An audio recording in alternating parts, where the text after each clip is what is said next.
Welcome back. Welcome back. It's Metacognition Mondays with Antony Lo for the Metacognition of Leadership Institute. My name's Antony Lo. I'm your host, and I love making the complex simple. We're on season 1, the foundations of metacognition, and we're in episode 7 of 8. Today is common metacognitive errors. Looking forward to it. Now, sometimes our thinking about our thinking is wrong.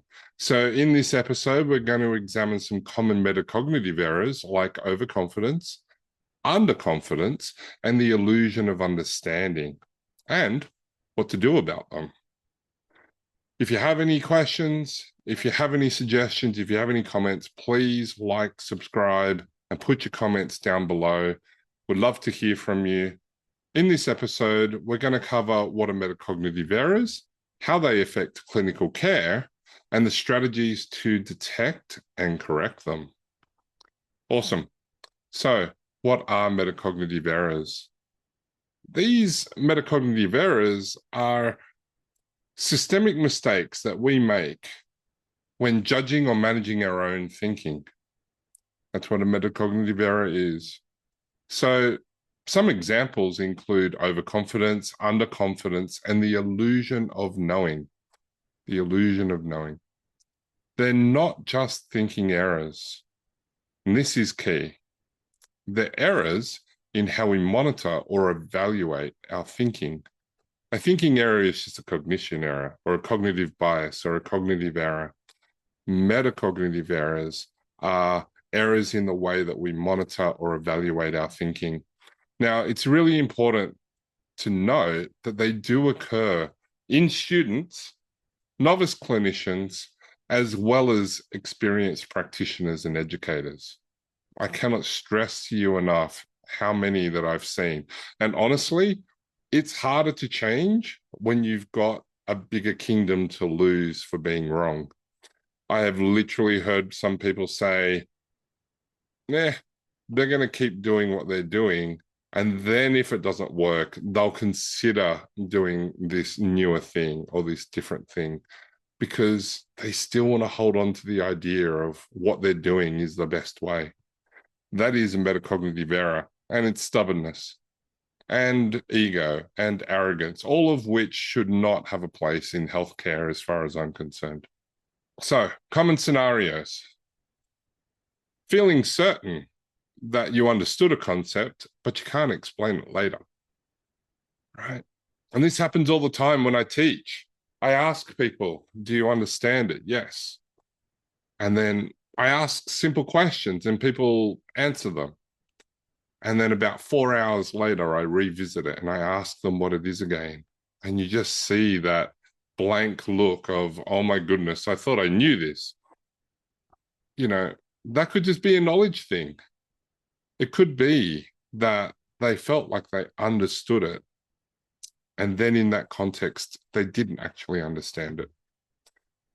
Another scenario would be believing a patient session went well without reviewing the outcomes or the feedback, right? I was speaking to an educator who said that they don't give feedback forms because, you know, what are they going to do anyway? They're not taking the course again. So any changes that you make aren't going to help. And I was like, well, you know, maybe the feedback would be valuable. Maybe you actually can get better at presenting certain information or learning how to keep people's attention in different ways. There's lots that we can get from feedback. And you've got to be able to review the outcomes. How do you know you've achieved the outcomes if you don't get that feedback or if you don't provide a quiz or some sort of exam? So, you know, I think that that's a common one that we fall into the trap of, or just assuming everybody enjoyed it because all the people that enjoyed it came up and spoke to you. But what about the people who you didn't speak to? Maybe they weren't busy. Maybe they just didn't want to feel embarrassed that they didn't like what you had to teach or they didn't get it. So it's always difficult to evaluate what we're doing. We've got to think about our thinking there. We've got to be able to monitor accurately and evaluate things with our thinking. So the second key point, how how these metacognitive errors affect clinical care. I think it's kind of obvious that overconfidence can lead to a premature discharge or skipping critical steps. You know, you could close the case on something because it's like, well, that's it. We got it. I'm confident that you're going to be fine. Like I've done this myself. I've said to people, look, you know what? I don't think you need to come back. You're at 75% better. I reckon in the next 3 weeks, you keep up these exercises, you should be fine. No need to book in a few weeks. And then I find out that, yeah, they're not better yet. And because I said they didn't need to come back, they thought that they did something wrong. So now I do book it and I say, if you're doing fine, and honestly, I think you will be, just cancel the appointment. And some people cancel and some people don't. And the ones who don't, it's because they're not 100% better for whatever reason. And they're grateful that they had that appointment booked in. You know, making those diagnoses without adequate testing or trying to prove yourself wrong can definitely lead to poorer clinical outcomes, poorer clinical care for people, just based on that overconfidence. Another way that overconfidence can affect you is that, you know, you can make assumptions about the patient and about their presentation, and you don't go and you verify it. I think that I've been guilty of that because under time and pressure, like we talked about last episode, you take shortcuts and it looks like it's a right-sided problem. It sounds like it's a radiculopathy. They've got a history of radiculopathy. And when you go and double check the images, you think, oh, hold on a second. That actually is for the left side. The right side, where the problem side is actually patent. And they took this scan last week. I literally have gone, oh, that overconfidence, you know, always check and make sure that we're not assuming things. Now, underconfidence can also be a problem. It can lead to missed opportunities and excessive reassurance seeking. You know, we can see that. I see this on Facebook all the time, actually, where somebody in a Facebook group, it's a clinician's Facebook group, and they've like, I've got somebody booked on my schedule who has this problem and that problem as well. What should I do? And it's like, you haven't even seen this person yet. It's like, no. And it's like they're seeking reassurance instead of just seeing the person and then asking questions later. It's like they need to make sure that before they even see the patient for the first time, they're asking the right questions. I said in earlier episodes that I think the initial assessment is about just sitting there and taking in the information while you can and seeing how it all fits together. That's my plan. You know, if somebody messages me and says, hey, look, I'm one of only 3 people in the country who's got this condition, I just wanted to let you know in case you wanted to look stuff up, I might go look up this particular condition that they've got verified 100%. Don't get me wrong. But the process is still the same. And I'm just going to ask questions about how this affects them. So I think that's important to do too. Some people, because of their underconfidence, might avoid complex cases simply due to self-doubt. And I understand that to a certain degree. But the complex cases are what makes clinical care fun. It's the struggle, it's the joy when you get to be a part of somebody's success story. It's you know, sharing in that frustration of when things don't go right and working hard to figure out why. It's that broad breadth of experience that makes, you know, the routine much more exciting. So underconfidence can undermine you. and prevent you from growing because you might avoid these complex cases and hand them off. Or you might be hampered by not acting when you are correct about something. You know, quite often juniors will think something. They may disagree with the mentor. I remember thinking many times, watching different mentors and educators, thinking, yeah, but like you're missing this part. What about this part? Tell me about the importance of this part. And, you know, I didn't speak up at the time because they're the mentor, they're the expert. And yeah, I was underconfident about speaking up. So overconfidence is problematic. Underconfidence is problematic as well. Illusions of competence can keep clinicians and students from asking questions or revising flawed reasoning. I agree. Illusions of competence can keep clinicians from asking questions or revising flawed reasoning. I think clinicians need to do this. I think educators need to do this. I think educators need to assume that they're wrong, right? Because as an educator, we have a responsibility to ensure that we stay up to date. We have a responsibility to be able to defend what we're teaching and why, rather than, you know, because that's how I learned it. But that's not really a reason for why something should happen. Oh, because somebody told me to do it this way. And so now I'm telling you to do it this way, and you should just do it this way because I'm telling you to do it this way. That's not reasoning. And students have low levels of power to be able to speak up and challenge a mentor or an educator to say, that's not really a good reason, is it? Like they're trying to fit this crazy reason to work, and all the contortion acts in the world aren't going to solve that problem. So it's really, really important that we keep things open and safe so that people can do that. And just because you think the mentor is really good, just because you think the educator is really good, they're just humans and they make mistakes. And I found that the best ones are the ones that admit that and just like cop to it, just say, yep, that's a mistake, or that's a great catch. I really appreciate that. And that's how I choose my teaching assistants.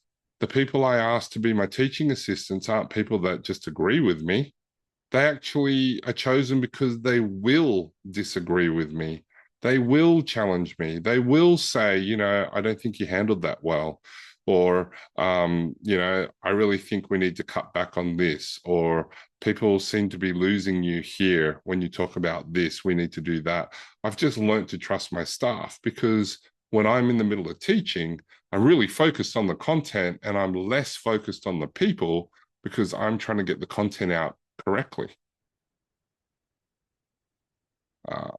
Ultimately, metacognitive errors reduce accuracy, learning, and safety. So we've got to get that process, that metacognitive process right. Make sure that it's healthy. Make sure that we lead to good outcomes for people. So we've covered what are metacognitive errors. We've covered how they affect clinical care. Now we're going to look at strategies to detect and correct them. So you can use reflective questioning to test your thought processes.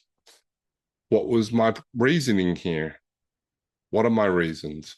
What does the evidence say about what I think? What else could be true? Have that second story, at least that second story. Maybe a third, maybe a fourth if you're feeling confident with that. What else could be true? Because it's this process of reflective questioning to test your thought processes that will sharpen your thought processes. Be sure to seek feedback from peers or patients, especially after high confidence decisions. If you feel super confident about something, go check in with somebody. Right? Check in. Quite often, to the shock of the patients, I'll ask them and say, what do you think needs to happen? And some people will just outright say, I don't know, you're the expert, you tell me. And then I'll have to explain to them, look, quite often, we therapists, we providers, we come across like we know everything. And really, you're the one that's in your body. You're the one that has a feel for it. And your intuition could be 100% correct. And I want the opportunity to go and test it because it could be the very best thing for you. And it is so foreign to them that they've got somebody who's willing to listen to their, in inverted commas, crazy ideas that they go off and they're not used to telling people what they are. So one of those things, is getting that feedback from them. Or you explain what you found and you ask them, how does that sit with you? And then I've had this happen. Then I've had people say, oh, I didn't want to tell you earlier because I didn't want to affect your process. But somebody else thought that too. And the reason why it didn't seem to be is because of this. And it was something that I missed. And that's really important to know. Other times it's like, yeah, wow, nobody's actually ever considered that. Nobody did as detailed an assessment as you have done. Nobody listened to me for my whole story and made sure that I knew that they knew what the goal was. So, always seek that feedback. Now, you can also teach concepts to others or try retrieval practice to test true understanding. I think teaching the concept is the best, right? I've said it many times on this podcast now. Teaching back to somebody is really helpful. It really tests whether you understand what processes are going on and what thinking processes are happening for you. You also remember the most when you teach. So teaching these concepts are really, really important. Other things that you can do if you don't want to teach is to keep a calibration log to track when confidence did or did not match correctness. Could have sworn it was C5-6, did all my testing, and then they get the scan and it was C6-7. It's like, could have sworn it was C5-6. Go back, have a look, and it's like, I just wasn't precise enough. You've got to be able to track those as well as all the times that you're right? And then normalize metacognitive checkpoints in supervision and documentation. I use Heidi AI for my note taking. It's been fun. They always add more and more. And you can ask it to check what your thoughts are. I find it interesting because sometimes it infers things, and that's always dangerous. So I really do read the notes and the letters to make sure that not too much weird pops out from the AI. All right, bringing this to a wrap. We've looked at common metacognitive errors, not just errors in thinking, it's errors in the way that we think about our thinking. It's errors in the way that we're doing our reflection. And, the overconfidence, underconfidence problem. We looked at what those metacognitive errors are and how they affect clinical care. Because that overconfidence, underconfidence, and illusion of competence can really affect the outcomes for people. And we looked briefly at some strategies to detect and correct these metacognitive errors. So this week, what I would like you to do after your next clinical session is to rate your confidence in a particular decision and then double check your rationale. Should you have that much confidence in your decision? Now, you can present it confidently, but just have a think about your reasoning and, if the stakes were higher, what would that mean? Right.